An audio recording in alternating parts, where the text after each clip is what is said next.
Welcome back. My name's Joel Duff, and we've got another episode of the Hemoglobin Challenge here. Number 6. We've got Brian Thomas. Yeah, repeat offender. Doing it again. Having trouble describing soft tissue, specifically talking about red blood cells and hemoglobin. So we'll get all into that in a few minutes. If you'd asked me yesterday, am I going to have a hemoglobin challenge today? Am I going to be talking about this morning? I would have said, no, I don't think so.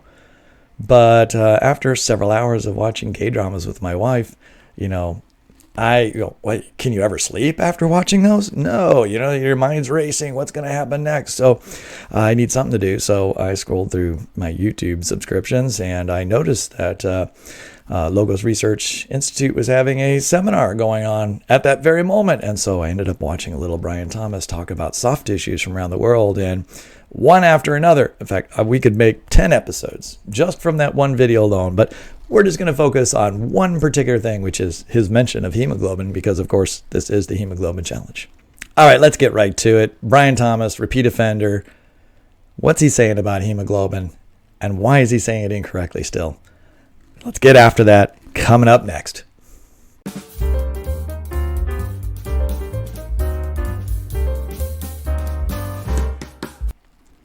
Also, for those of you who are new here and you're wondering, what is this hemoglobin challenge thing? Put really simply, the hemoglobin challenge is just a challenge to young Earth creationists, those who believe the world is 10,000 years or less, to properly describe the biomolecules that are found in the fossil record. And by that, I mean, young Earth creationists sometimes have a tendency to reference things like soft tissues being preserved, and as they use the word soft tissue, they might throw out things like red blood cells are found, or hemoglobin is found in ancient fossils. Like you break open this dinosaur bone and there's red blood cells and hemoglobin there. When actually the reality of what's been found is a little bit different than that. The remains or preserved remains or evidence that soft tissues were present at one time is there, but the actual soft tissue in terms of the cells and the makeup of those cells has been highly modified. And I'm asking them to describe to their audience how modified they are versus just saying red blood cells and hemoglobin. And so we're going to see another example of that today with Brian Thomas, who references hemoglobin as if a fossil contains a very complex protein called hemoglobin in it, when in fact it's a decayed product of hemoglobin that's been found, and therefore there is evidence that hemoglobin was present in that fossil at one time, but actual hemoglobin has not actually been found in that particular fossil. All right, so I don't want to say any more about that right now because I've described this in the past, and we want to just get right to the basic story. It's going to be pretty simple today. Brian Thomas last night did a video presentation for an organization called Logos Research Associates, which is kind of like a scientific society for young Earth creationists. And they're doing a series of videos, invited videos by experts in the field. And Brian Thomas is Dr. Brian Thomas now, who has a PhD in what he calls paleobiochemistry. And his specialty was researching soft tissue preservation in fossils. So you would think that Brian Thomas should know this topic really well and should be able to describe the actual findings to his audience such that his audience would understand what's being found versus manipulating his audience into thinking something is there that is not actually present in the fossil record or these particular fossils. So through this talk, what he's doing is he's going through a whole bunch of different fossils all over the world showing different kinds of preservation of biomaterials. And he gets to this one, which is the most relevant to us because it talks about hemoglobin. And he's showing this Mosasaur for Kansas. All right, so Mosasaurs are sea reptiles that lived during the age of the dinosaurs. So they're more than 65 million years old. And he throws up this particular slide with this quote on it, although he doesn't read this quote. Here's what he actually says. So this is, I just listened to him and wrote down what he said. He's talking about this fossil, introducing it, and then he says, they said the presence of hemoglobin, there it is. All right, he gets all excited because he's like, look, they said that there's hemoglobin there. They think it represents the presence of visceral organs, such as the heart. Right? So if the heart and liver and other things are there, look, there's hemoglobin there, and that represents the fact that these organs were present at this and in this particular fossil.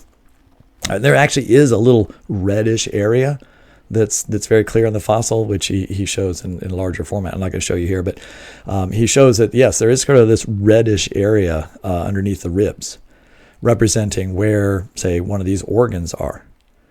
Now, when he says hemoglobin, and then he gets all excited and says, there it is. Like, see, hemoglobin has been found here. He does not go on and describe what they meant by hemoglobin. And the thing I find ironic is it's right here on the slide. So what's the quote? The presence of hemoglobin, decomposition products, and thus indicative that the traces may represent residues of visceral organs derived from the decaying animal. Right? So this mosasaur dies. It's being covered up by sediment. It's decaying. And as it decays, right, the different soft-bodied parts of the animal are decaying. And as they decay, there's decomposition products that remain, and they remain till today. Right? So he's right. There are pieces of organic material that look like they are the actual molecules left over from the decaying organs. Are they actually preserving the actual organs themselves? No, they're preserving molecules that are the decayed remains or products of those original biomolecules. In other words, those biomolecules have fallen apart, and some of the little pieces of those molecules are still present. They haven't been completely swept away and replaced with something else. And so hemoglobin was present. And the reason we know hemoglobin is present because when hemoglobin breaks down, it leaves particular types of decay products in their wake. All right. And we can identify those decay products and then infer from those decay products that they once were part of hemoglobin. And if they are part of hemoglobin, and there is kind of a stain in this particular portion of the molecule where there's a lot of red, there's a red stain there, and the decayed product is the hemoglobin. Well, let's go back. Here's hemoglobin. Hemoglobin is the complex polypeptide, meaning lots and lots and lots of amino acids. And then they also contain and combine with another organic molecule called the heme unit. And the heme unit is this cyclical aromatic compound, organic compound, that has an iron molecule in the center. And it's that iron molecule that's carrying around your oxygen, your blood. So in some of the organs, such as the heart and liver and so forth, you have a whole lot of blood. And so if the organs there are decaying, right, all the other pieces of cells are gone. All the other proteins are decayed. The hemoglobin protein itself, all the amino acids are gone, right? They're gone. And all that's left is the heme unit. But it's not even the heme unit that's left. The heme unit has been modified and broken down into an extremely stable organic compound called a porphyrin, all right, that still has the iron in it. And that's what's still there. So when someone says that hemoglobin is present, like Diamond Thomas is talking, and he's talking as if there's hemoglobin found in this fossil. Well, there is the evidence that hemoglobin was present found in that fossil, and that's all I'm asking. That's all I'm asking in this challenge, is that young Earth creationists would just say that there is breakdown products. There are pieces of materials that can allow us to infer that other molecules were present in the past. But by just saying hemoglobin, that sounds like, because you know what young Earth creationists often do? They often talk about hemoglobin. Brian Thomas doesn't in this particular talk, but others have shown the hemoglobin molecule and showed how incredibly complex it is, right? And how fragile it must be. And so how could it possibly last for millions of years? And yet here scientists are saying there's hemoglobin. But if you read the articles, they're not actually saying it's actual hemoglobin that's present. It's evidence that hemoglobin was present because there's a piece of hemoglobin left over, just a little fragment of it that's a highly stable one that we know is found in all kinds of places that are hundreds of millions of years old, and is no surprise, right, to scientists that particular molecule can last a long time. It's extremely stable. It's not breaking down at this point once it reaches that point of the porphyrins. All right, now let me demonstrate that that's what's happening in this case. So I looked at this fossil. I looked up the PLOS One paper that goes with it, and I'm going to show it to you. So here it is, 2010, PLOS One. Convergent evolution in aquatic tetrapods, insights from an exceptional fossil mosasaur.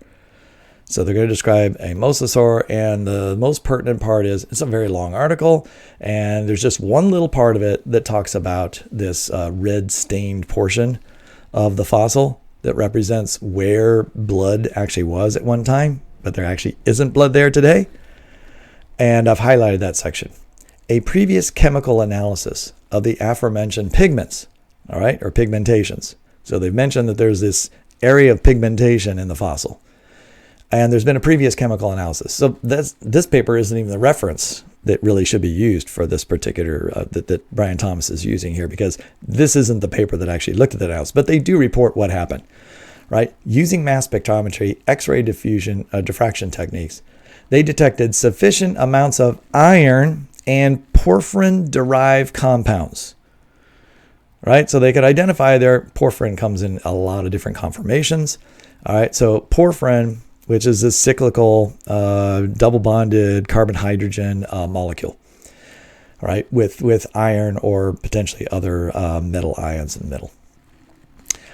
Suggestive of the presence of hemoglobin decomposition products, and thus indicative that the traces may represent residues of visceral organs derived from the decaying animal, right? So there's your quote, right, that Brian Thomas had.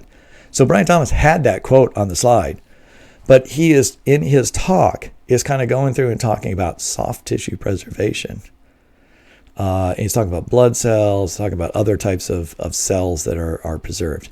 This isn't cells. This isn't even hemoglobin, a complex molecule that's found inside of red blood cells. This is the decayed, all right, compounds, decomposition products of hemoglobin. And so there's iron and porphyrin-derived compounds, right, with the iron in it. And that's what gives it the red color. So basically there is this chemical stain that's left over from millions of years of decomposition, actually probably thousands of years of decomposition of the complex portions of the organic molecules, until they have reached this extremely stable state of being in this porphyrin conformation. And then that particular state is completely stable over millions and millions of years. So this particular fossil is no surprise. Now, he goes on after the slide to talk about how he actually has seen the fossil in real life, in a museum. And he's so excited because he could see this red patch, and there's the preservation of soft tissues. All right, the preservation of porphyrin and iron, that's not very exciting. That says nothing about the world only being 4,350 years old, since porphyrins, by any chemical analysis, can survive for hundreds of millions of years. So not making his case with this one.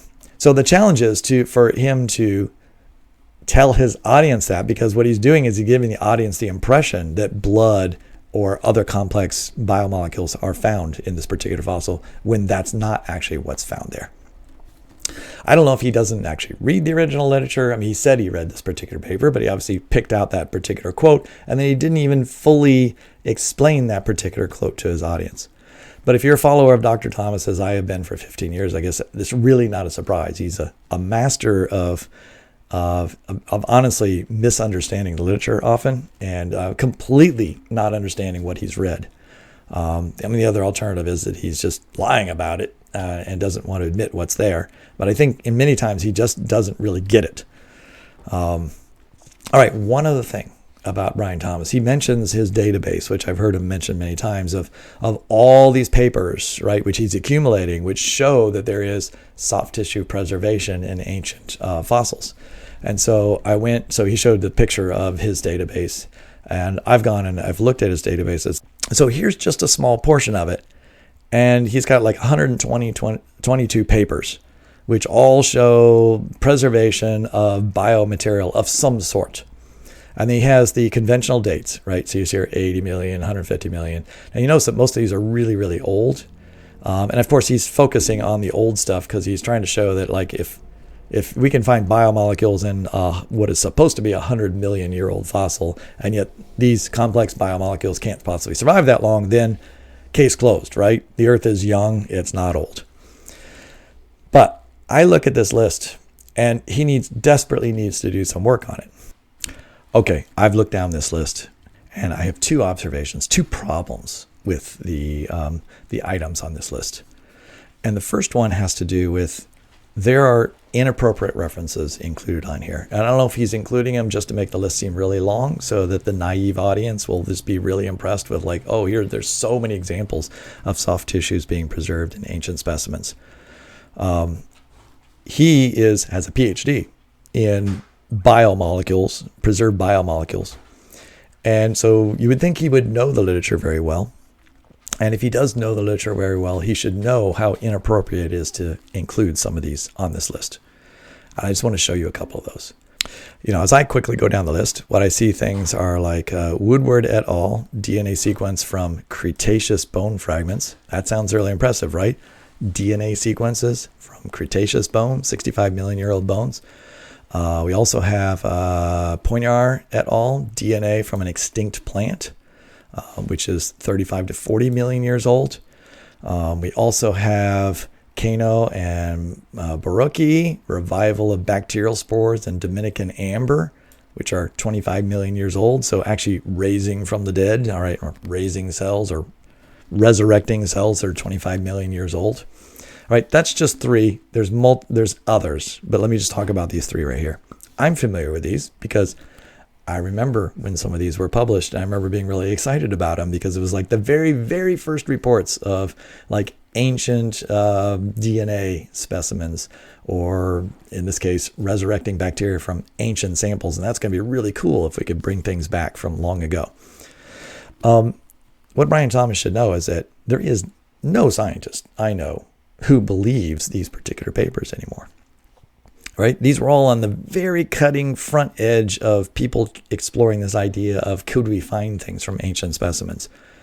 And they were doing them in very crude ways in laboratories where they didn't have controls because they didn't know about how easy it was to contaminate a sample with modern specimens. And so anyone today that's working on ancient DNA materials, there's a long protocol. There are also situations where typically you would send things to multiple labs because you want to get confirmation you don't have contamination from one lab or another. You want to get the same results in different places using these very stringent measures to make sure you don't have contamination. And so everyone recognizes, and this is the thing, Brian Thomas should know this. He should know from reading the literature about how to study ancient biomolecules, ancient specimens, and looking for ancient DNA. All right, extracting ancient DNA. There's a wide literature about extraction of DNA from ancient samples and the pitfalls of doing that. And these three that I just highlighted right here are all classic examples of what not to do, right? The errors, the complications that can occur, right? The Woodward et al., the Pointer et al., Kano, they're all from 1994 and 95. Right? There's really almost nothing before the year 2000 that is widely accepted as being good research. Right? And it's not that these individuals were bad researchers or were trying to that they did bad science. They just didn't know all the different problems that could occur, and we've learned a lot since then. Right, so they were on the frontier. They were on the front edge of exploring a very brand new area of science. Lots of mistakes were made. We fixed those particular mistakes, and so we don't go accepting those particular dates and those particular things because we know that there's a 99.99% chance that what they're looking at is a contaminant and that they're reporting a contaminant, not an actual ancient specimen. All right, but here we have Brian Thomas listing these samples as bona fide records from the secular science, right? These are secular science reports. They're reporting actual DNA was found in a 50 million year old specimen. Yes, they did report. I mean, Brian Thomas is right. That is a report. It is from the secular literature. But he can't honestly report this to his audience without telling them about how the science has matured. And so I wouldn't include these particular on this list, or at least you should have very strong asterisks, right, at the bottom, indicating that these are likely to be false reports. Right, and these aren't the only three.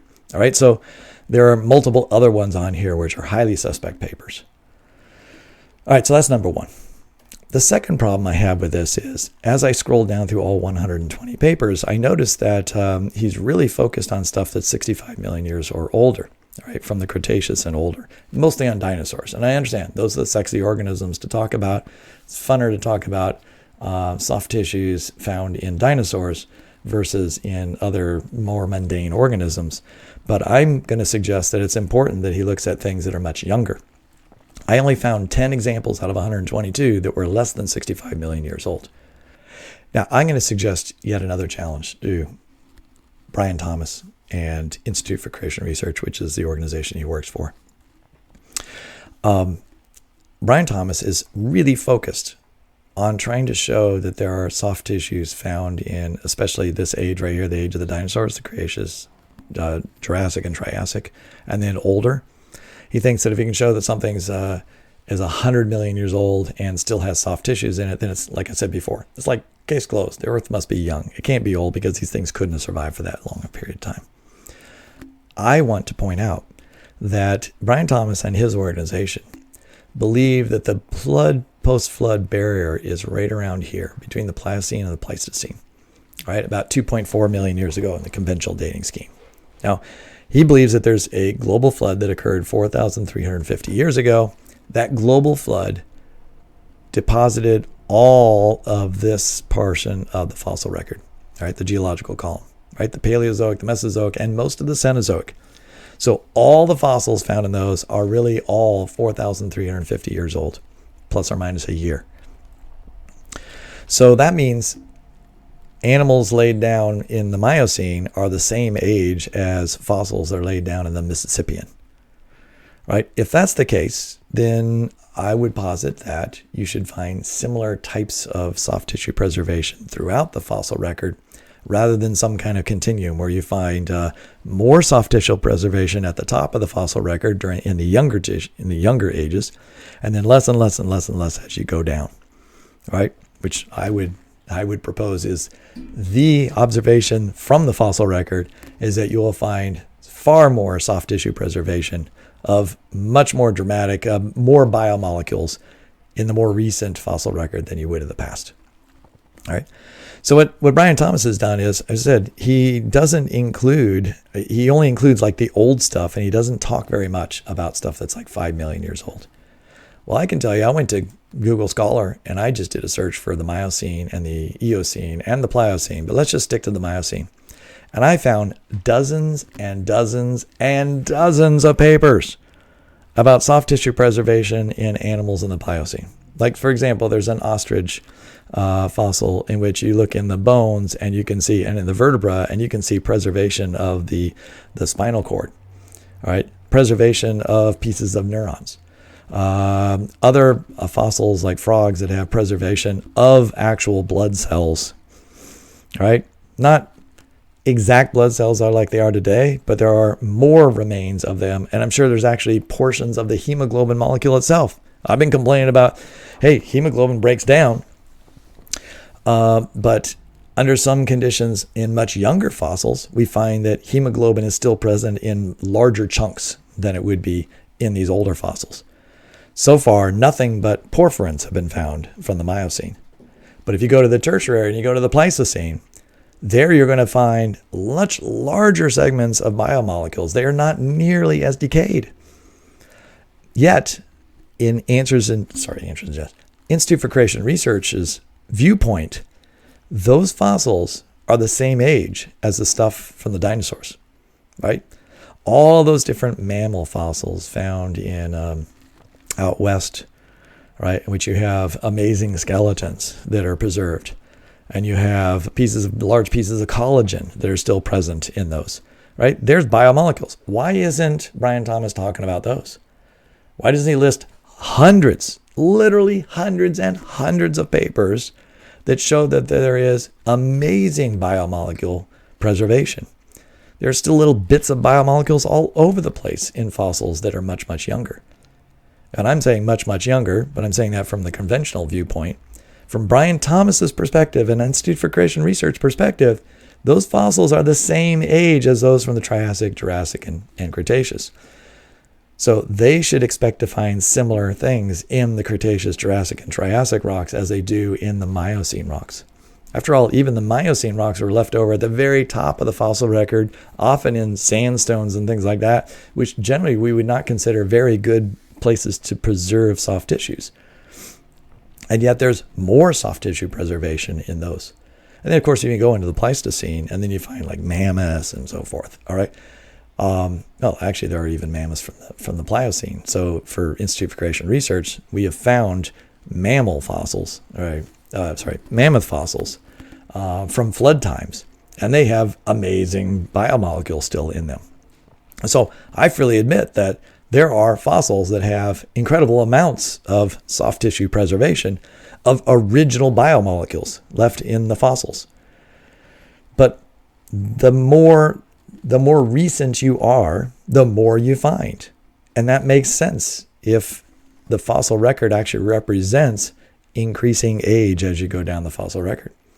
All right, go back to the Devonian, Silurian, and Ordovician, and yes, there are some biomolecules, but there's going to be like, okay, some porphyrins and some other extremely stable molecules that are ones that can survive and endure for hundreds of millions of years. But you don't have, actual remnants of, nerves or something like that from that time period. Whereas you do have nervous tissue. You've got whole outlines of organs. You have actual layers of epidermal cells that are partially preserved from the Pliocene. But Thomas seems to ignore all of that stuff. So he's making this list and he's talking about how he's got 122. Actually, I think he said he's got 140 examples from the secular literature of soft tissue preservation. What's his criteria there for what he's going to count? Because I found way more than that just in a few minutes of searching on Google Scholar. But my criteria was anything that's part of the flood, according to Institute for Creation Research. All right, so that's just something I'm curious about. I don't understand why he's ignoring it. Well, actually, I think I explained why I think he's ignoring it. He's ignoring it because it doesn't really fit the narrative very well, right? It raises more questions than it answers for young Earth creationists. Why is there so much soft tissue preservation for young fossils and so much less for old fossils if old and young are really no different in age in their particular model? All right, my dogs are barking at the neighbor, so I've got to quit. That's it for today. That's it for the Hemoglobin Challenge number 6. I got a feeling we're going to be back and we're going to be talking about Brian Thomas again sometime, but hopefully maybe he'll reform his ways.